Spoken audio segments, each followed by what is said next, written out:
Good evening and welcome back. It's a Wednesday, August 12th. Very special day to me because it's World Elephant Day today. And for the people who know me very well, I'm pretty sure they know how excited I would be about this whole listening to the word elephant itself, wherever it is and whenever it is. Even if you wake me up in the middle of the night and say and tell that you want to talk to me about elephants, I'm all ears.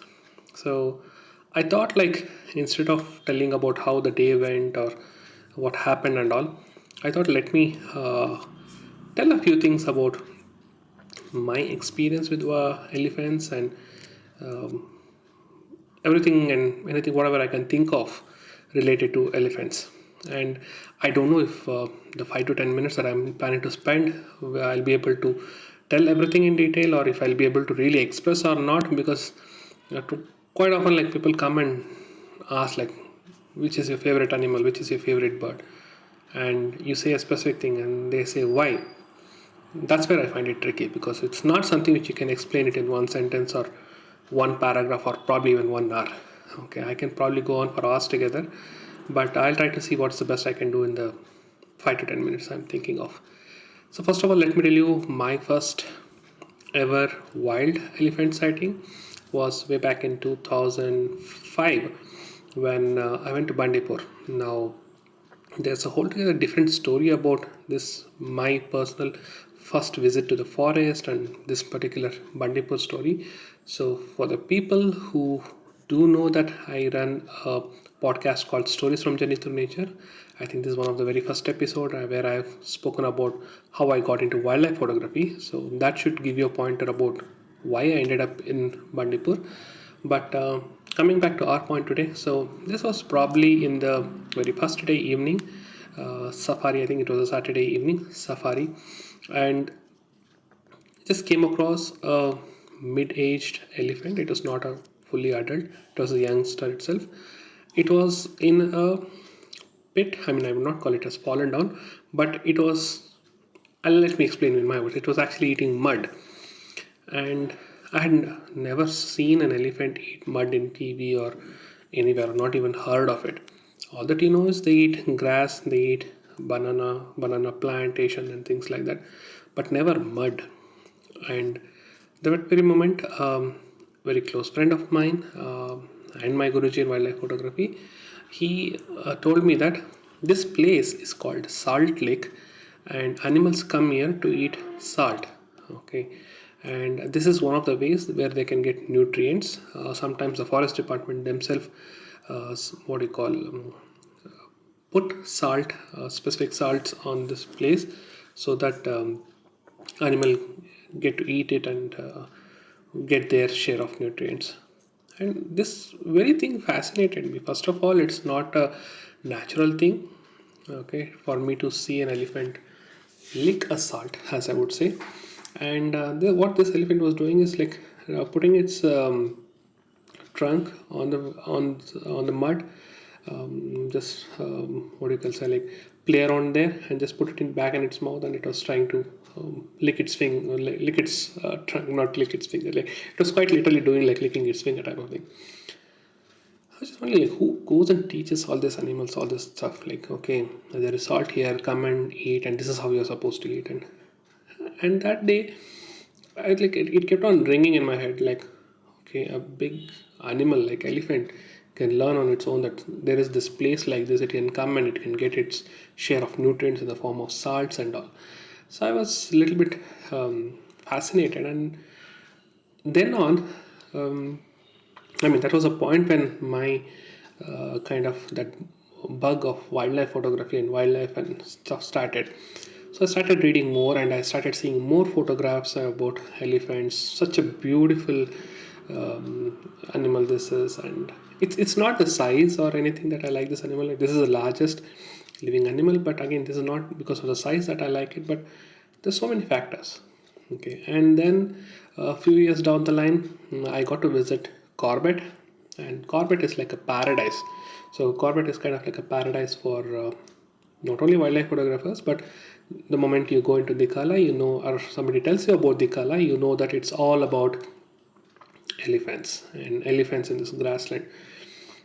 every single scene, every single elephant, every single angle makes the picture look so unique and different, and it's just magical. Okay, and even if you've been in Dikala for say like one day or maybe like 2 days, 3 days, that's enough. That's more than enough for you to fall in love with this animal. So just forget about the fact that you're a photographer or whatever. Go there with an open mind. Like, don't even think about you being a naturalist. You just go there, just sit there, enjoy, and just probably ask your driver to just stop his vehicle in front of a herd of elephants. Just watch them play, watch them fight, watch them feed, watch them interact with other fellow herd members, and listen to their stories. Things like how the matriarch behaves, and how the like the main lead elephant in a herd, how does she behave, and so many things. Like, it's the more you listen and more you read about them, then you realize it's like there is so much of connection that you can make with respect to elephants and human beings, like the emotional connect, the type of attachment they have between themselves, the type of attachment they have for the kids. I mean, that's something which you can talk hours together. And the more you read about it, you'll realize like, wow, they do this also, they do that also, like that. That is what got me this whole thing of like, I mean, I don't know. At that point, when I actually got attached more to elephants, I was like, oh, elephants are like human beings. Okay, and I started liking them more. And like, as I told you, the more I read about them, I started liking them more. But yeah, fast forward to today, if I really want to repeat the statement, I would definitely not say elephants are like humans. Elephants are a million times better than humans. We humans don't even deserve that kind of a comparison. Okay, we snatch their habitat, we treat them very miserably. So that's what I elephants are far more better living beings than what humans are. And one another place, if not for Corbett, one another beautiful place that you can experience elephants is definitely Kabini. Kabini here in South India. So the backwaters of Kabini, witnessing elephants, seeing them play in water, seeing them play on the bunts, that itself is so magical. Especially in the evenings, you feel like mesmerized looking at them. So that's three of my personal favorite places, like Bandipur, Corbett, and Kabini. I mean, there's like no specific order. I mean, Corbett, I would have probably seen more elephants in a given day or in a given safari more than anywhere else. But again, I would not say that that is the best. Like anywhere you bring an elephant here in the city, which unfortunately the temple guys do. A lot of South Indian temples do have elephants in their recipe, but you can just show me elephant anywhere and I still love them. So that's about the elephants part of it. And I'll just tell you a few tidbits about one or two stories I heard about elephants. One is this whole attachment of elephants with his kids. I mean, I've heard and probably I've not seen it. I don't want to see it. I don't want to get emotional looking at that. But when a mother loses its calf with the younger one, I've heard that the mother and the herd stays there with that dead body of the calf for as long as they can. It's very difficult for them to let go of the fact that the calf is dead, and they just literally stand there and mourn for days together. I'm not even telling like hours together. I'm literally talking about days together. They just stand there and mourn the death of the calf, and the mom is the one who is like very attached to this kid and all this stuff. I mean, I can go deep dive into it, but this is not a place where I want to do it. Second thing I've heard, this I heard recently during the lockdown. So I was listening to one elephant expert from South who's doing his research in Annamalai. So he told that when a mother realizes, I mean, the mothers have their way of getting to know about the calf and it's in its womb. When a mother realizes that there is some kind of like issue with the calf, like its health, its growth, or if it is being developed inside its womb with some kind of like deformity or anything like that, any issue. It knows about this, okay, and he told that when a calf is born, it uh, it it immediately disowns it, okay. It does not come back and feed it or anything. It literally disowns it. Like if there is any issue, I mean, it's not something which you see very common in human beings, but again, there are so many factors. Like the mother don't want to take the risk of bringing up calf which is not healthy and all. It might affect the whole herd itself, because like it might make them vulnerable and so many other factors. I mean, I'm just telling based on whatever I've heard, but so many things related to um, elephants, the relationship, the emotional bonding that they have. This is something which I really like about it. And regarding the people, I think I really have to tell this part of it, because everyone knows about the forest brigand, the Veerappan, the ever so famous Veerappan, who died long back, who was a sandalwood smuggler and who used to kill a lot of elephants for the tusk, lots of them. I mean, I don't know the number, but he has killed literally maybe like hundreds of them for their tusk, which was very valuable then and even now. It seems like I read it in a book that this guy, apart from being a criminal or smuggler or whatever, he was such a wonderful naturalist that he had this ability wherein he can go and um, touch the elephant dung with his toe, and he'll be able to figure out how fresh is the dung and how far the elephant would have gone after laying the dung there. And based, like, I think even probably based on the scent and freshness and all those stuff, he was like literally able to figure out which direction it has gone, how much of an adult it is or how much young, and is there a possibility that if you go tracing for that, will you get a tusk.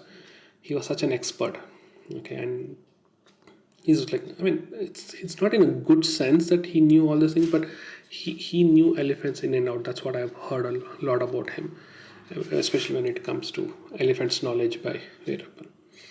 So this probably pretty much, I think I've already spoken about 12 minutes. I mean, I can speak for hours together. Like um, I mean, well, I think in the early days of this, the new normal videos, you would have heard me speak about the Kerala incident wherein somebody had fed a pregnant elephant with a pineapple which was stuffed with firecrackers or explosive and things like that, and it exploded in the elephant's mouth, and that elephant suffered a lot and it died in a lake or a pond or something like that.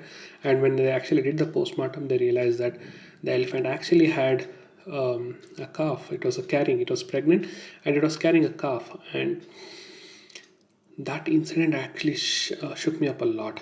I think if you actually go back and see that video, you will see how disturbed I was. I think for the almost 2 to 3 days, I was very disturbed. Like, can people really do like this or something? I mean, there are so many factors, so many angles to it. I can talk to it about a common man perspective.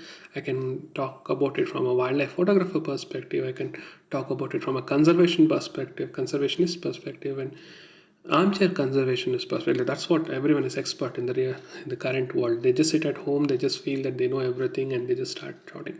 But end of the day, it's not human. Okay, it's to do like that. Okay, is it mistakenly that elephant has eaten that pineapple or whatever the food item? It could be. I'm not telling no, but who does even like, the whole thing is that the person had kept it for attracting wild boars, but an elephant ate. But why do you have to do it even for wild boars like that? Isn't it inhuman? Anyway, let's not dig deep into all these things. I think I've already spoken enough, but as I told you, I can speak about this for hours together. But I just want to put a plug here, and I just want to say, like, want to sign off by telling that wish you all a very, very happy World Elephants Day. Enjoy them, watching them, learning about them, talking about them, exploring about them. That's it for now. Thank you so much. Bye bye.